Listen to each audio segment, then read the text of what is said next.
What's up, everyone? Welcome to Power Play with CJ. Today we're going to focus in on the Colorado Avalanche, naming former goaltender, Hall of Fame goaltender, Conn Smythe winner, Vezina winner, all that. Patrick Roy, their new head coach, replacing the since departed Joe Sacco. I think it's a step in the right direction for the organization. They brought Sakic back in the fold on a full-time basis in the front office, and now bringing Roy, who's been a very successful coach in the Quebec Major Junior League with the Quebec Remparts. Really. The way he built the teams up there, it wasn't all French Canadian kids. You had some European kids like Radulov, like Grigorenko, and you had American kids, Adam Rene, a couple other guys, just Kevin Coughlin from Southie. Just guys that, he really had a nice international mix, and I think he's just a good people person, good personnel manager, knows how to motivate players, and all that stuff, and I think he's a good fit in Colorado. I think, in fact, they should have given him a better look back in 2009 when they hired Sacco. I think they should have given Roy a better shake, but it's what it is. Sacco had a good first year there, but Roy was inheriting a different team than the one he left back in 2003, 10 years ago. Wow, when he retired. Don't I feel old? But you look at what the nucleus they have in place with Duchesne, with O'Reilly, with Stastny. I know they could move one, maybe two of those guys. And, maybe whereas Varlamov helps him become a better goaltender, more consistent goalie. And then, Seth Jones is coming in. And I just think it's funny, I talked ad nauseum about Seth Jones being there in Game 7 in 2001 when they won the Cup.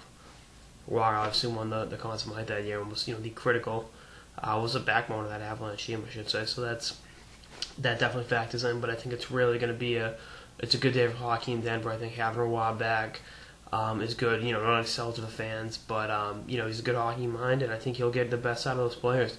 I think he's inheriting a pretty good team. A pretty good team in terms of the core nucleus, I should say. They're obviously not that good if they're the worst record in the Western Conference and the number one pick in the draft, but I think they're better than the sum of their parts. I think when you look at them with a good coach, I think Sacco's message was falling on deaf ears.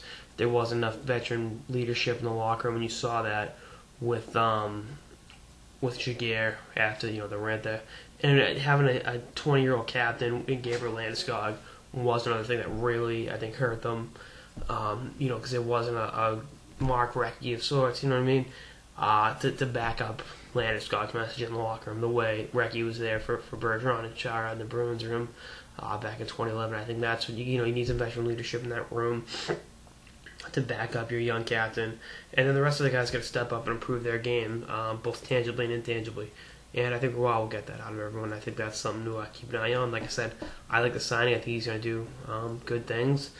I think there's some light at the end of the tunnel for the Avalanche, and I think they'll get there sooner rather than later. I think they're going in the right direction organizationally, and bringing in Seth Jones will only expedite that process. I know there's some growing pains with young defensemen, but he is a very, very special player.